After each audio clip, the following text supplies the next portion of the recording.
Want to see new storm footage? Look at this. You can see the water rushing in. The streets are flooding. If I asked you where this footage was taken, where would you say? The Jersey Shore? Connecticut?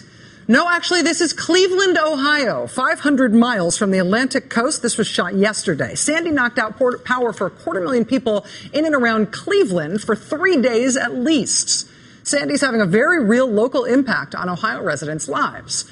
But Sandy's march through Ohio also has a national impact because Ohio, of course, is the most crucial of all the swing states.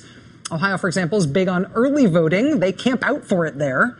As Sandy approached, Ohio counties reported even heavier than usual early voting, with people rushing to cast their ballots ahead of the storm. Lots of things are amazing about Ohio's politics. But frankly, what I find most amazing in Ohio this year is the way the Romney campaign is choosing to close out their campaign there. Remember when Mr. Romney campaigned on that flat-out lie that President Obama was getting rid of the work requirement for welfare, even though President Obama did no such thing?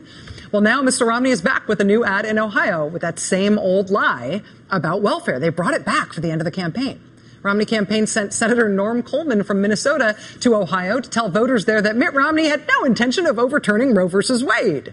Even though Mitt Romney himself says he would do everything he could to overturn Roe versus Wade, he says if that happened, he'd be delighted to sign a bill banning all abortion at the federal level.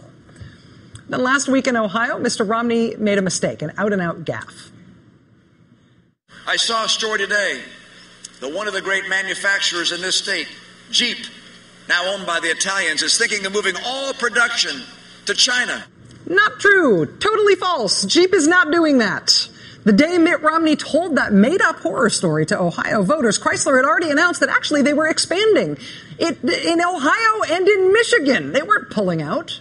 Mitt Romney responded to the instant fact-checking, not by taking it back, but by turning that lie into a new ad for Ohio.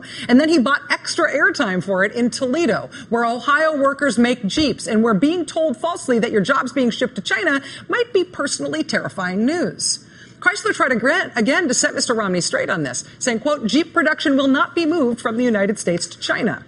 Did Mr. Romney take it back? No. He turned it into another ad, a radio ad, again for Ohio. And he expanded it to say the entire auto bailout has been a huge failure. That drew another car company into the fact check, GM, which had been saved, of course, by the auto bailout. A GM spokesman telling the press, quote, we've clearly entered some parallel universe. Also from GM, he said, at this stage, we're looking at Hubble telescope-length distances between campaign ads and reality. But here's the thing, and it's one thing to lie about your record or even your opponent's record, but what Mr. Romney has done here is to lie about a third party in that third party's backyard.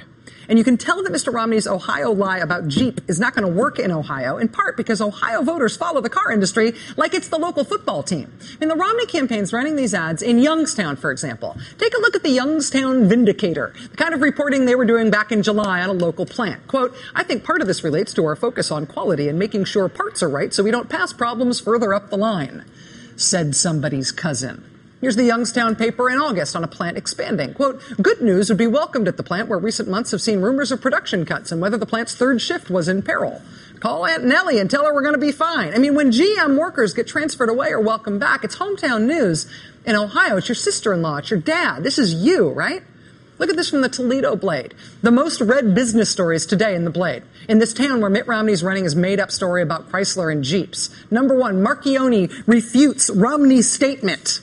Would you know who this unidentified Marchione is enough to make this the most popular story in your paper? The Toledo Blade audience knows who this is. When Chrysler CEO Sergio Marchione again says they're not moving Jeep jobs to China, that is big hometown paper news. And when you as a candidate lie to the hometown crowd about the hometown news, you cannot expect that lie to float. And it is not floating.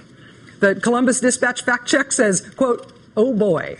Cleveland Plain Dealers editorial says, quote, flailing in Ohio, Romney rolls out Jeep ploy.